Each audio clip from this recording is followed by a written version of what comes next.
Jangan viral-viralkan jemu. Viral cekcok mulut pedagang dan wisatawan. Begini klarifikasi keduanya.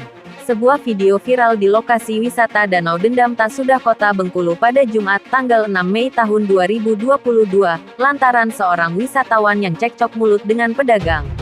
Wisatawan tersebut sempat melakukan siaran langsung lewat akun Facebook Andriansyah Lintang Jemo dan saat ini sudah ditonton lebih dari 360.000 tayangan. Video yang berdurasi pukul 7.25 detik tersebut memperlihatkan pedagang yang marah-marah sembari menunjuk ke arah wisatawan lantaran tak terima dirinya diviralkan. Tak lama berselang, usai video tersebut viral di media sosial, si pedagang memberikan klarifikasinya lewat akun Facebook Bengkulu Info. Ibu muda ini menyangkal bahwa dirinya melakukan pemaksaan kepada wisatawan yang diketahui bernama Adriansyah asal Kabupaten Empat Lawang tersebut. Pesan apa lagi bang, kataku. Masa sebanyak ini pesan kopi satu? Lebih lanjut, ibu muda menjelaskan, karena kondisi jalanan yang ramai ia pun kembali menawari wisatawan tersebut agar dirinya tidak bolak-balik.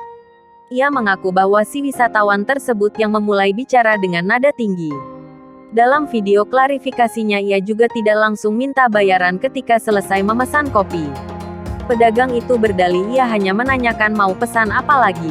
Di samping itu, Adriansyah yang merupakan wisatawan tersebut juga memberikan klarifikasinya melalui akun YouTube.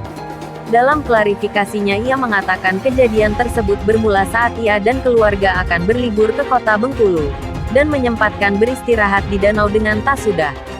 Saat itu ia hanya memesan segelas kopi untuk dirinya sedangkan untuk anggota keluarga yang lain ia tidak tahu mau pesan apa karena keluarga Naya sedang ke toilet. Menurutnya pedagang tersebut menawarkan kembali dagangnya namun Ardiansyah memilih untuk memesan sendiri ke tempat warung dagangannya. Lebih lanjut, menurut Adriansyah, ia mengatakan kepada pedagang tersebut agar tidak perlu berkata kasar kepada pengunjung. Adriansyah juga mengaku sempat diusir oleh pedagang tersebut.